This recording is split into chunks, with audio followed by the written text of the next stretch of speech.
And so, Larry, this is the last of the version 2. Do you know, you're usually the guy that knows all this stuff. What are we going to be getting in a version 3, or has that been announced yet?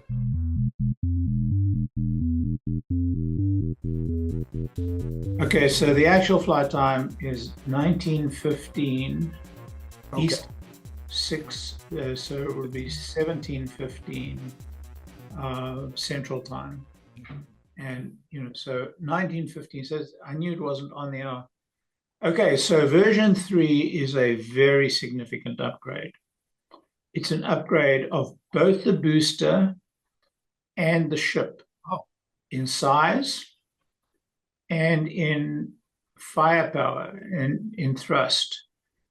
The reason it's boosted in size is because the gas tanks are getting bigger. So both the fuel and the oxidizer, they're carrying a larger load, which is up the weight significantly. And they can up the weight significantly because the next version, the new version of the engine has got huge increase in horsepower. Wow.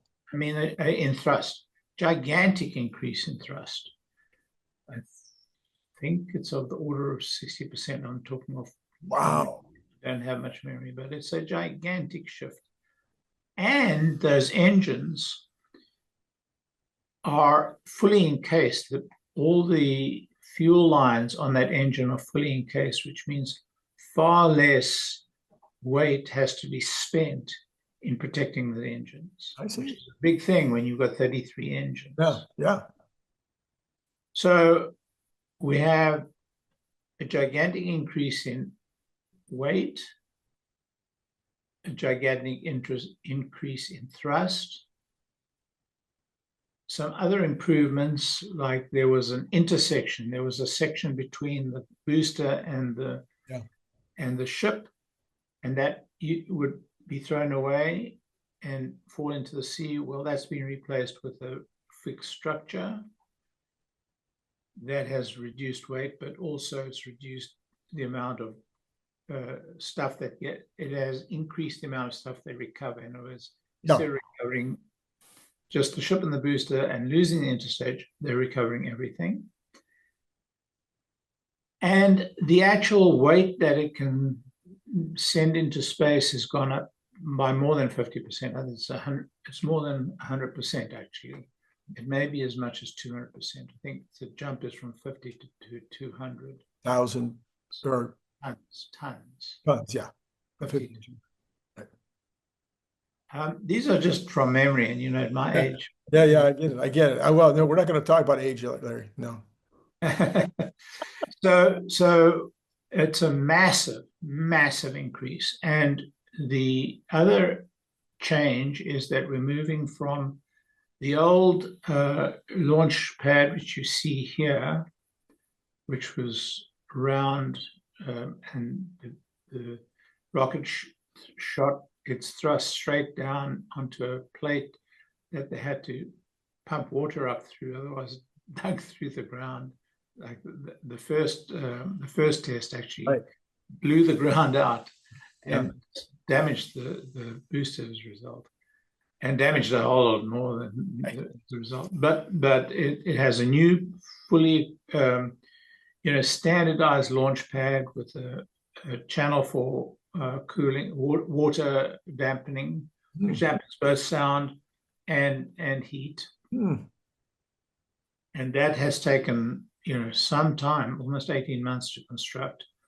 This launch tower that you see in this picture here is going to be refurbished, and the launch platform is taken away, and they're going to manufacture the launch platform to the new spec, so it can handle the much bigger thrust and the much bigger rocket. So they'll have 2 launch towers here, and they're building 3 launch towers at the Cape.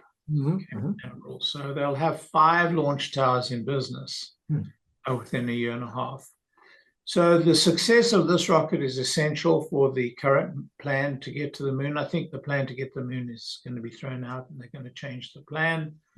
Starship is critical to that plan, and a lot turns on who the next NASA administrator is. And I think the next NASA administrator may well be Jared.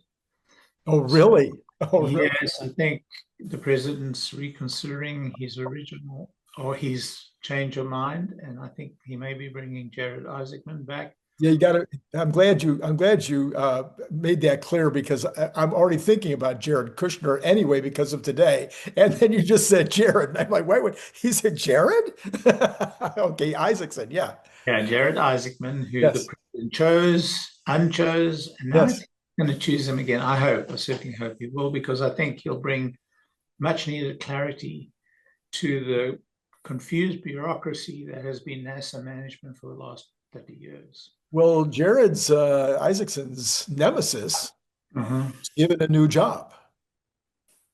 I don't know if you knew that, but the guy who was really responsible pretty much for the whole. Oh, yeah. The guy head of personnel. Yeah, right.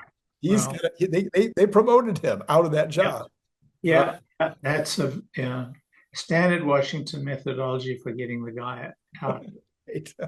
And he's he's probably the one who might have been at least the most responsible for the dust up between Elon and Trump. So it said. One never knows how these things. I know. Okay.